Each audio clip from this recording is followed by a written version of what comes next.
while yours is like a local token. What do? You change the rules of the game, just like China did.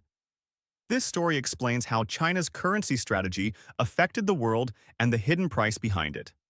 In the late 1980s and early 1990s, China made a major decision. It deliberately weakened its currency. In 1994, the yuan was sharply devalued. The result was simple but powerful. Everything produced in China suddenly looked cheaper to the world. Same product, same quality, but lower price. For big companies, this was a huge opportunity. China quickly became the factory of the world. But this strategy had a cost. A weak currency means imported goods become more expensive for the people. To grow exports, the Chinese government knowingly sacrificed part of the public's purchasing power. China did not want to lose this advantage, so it pegged the yuan to the US dollar. For many years, the exchange rate barely changed. How did they do it?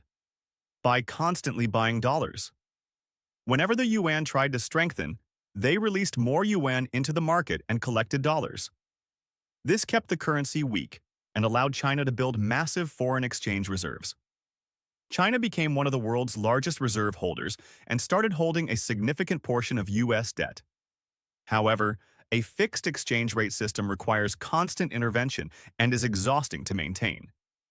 In 2008, the US faced a major financial crisis and printed large amounts of money. The dollar lost value. Because the yuan was tied to the dollar, China was affected as well.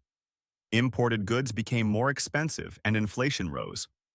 China learned an important lesson.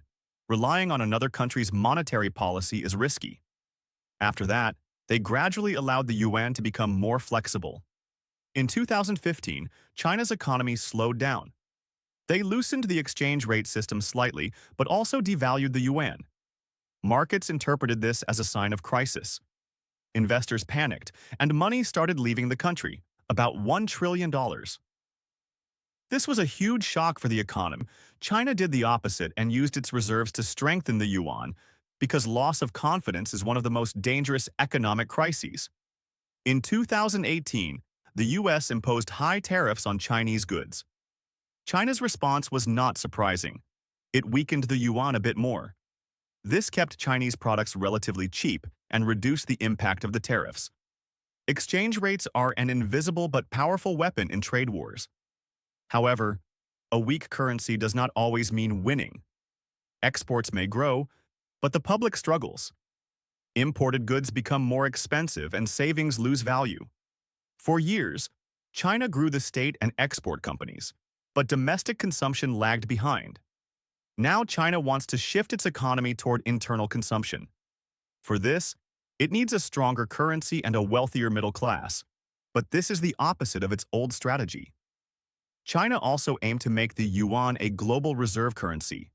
It implemented reforms, opened its market somewhat, and eventually the yuan entered the IMF's reserve currency basket. However, it is still not as strong or trusted as the dollar, because being a global currency is not only about economics, it is about trust. Here, the biggest challenge appears: the middle-income trap. You can grow with cheap labor, but when wages rise, you are no longer the cheapest country. If you are not a leader in technology and innovation, you get stuck in the middle. Today, China is trying to move from cheap manufacturing to high technology. But years of relying on a weak currency and low-cost production make this transition difficult. The final lesson of this story is this: currency games may bring short-term gains, but real power comes from innovation, technology, and a sustainable economy. If you enjoy economic stories like this, don't forget to like the video, subscribe, and share your thoughts in the comments. See you in the next video.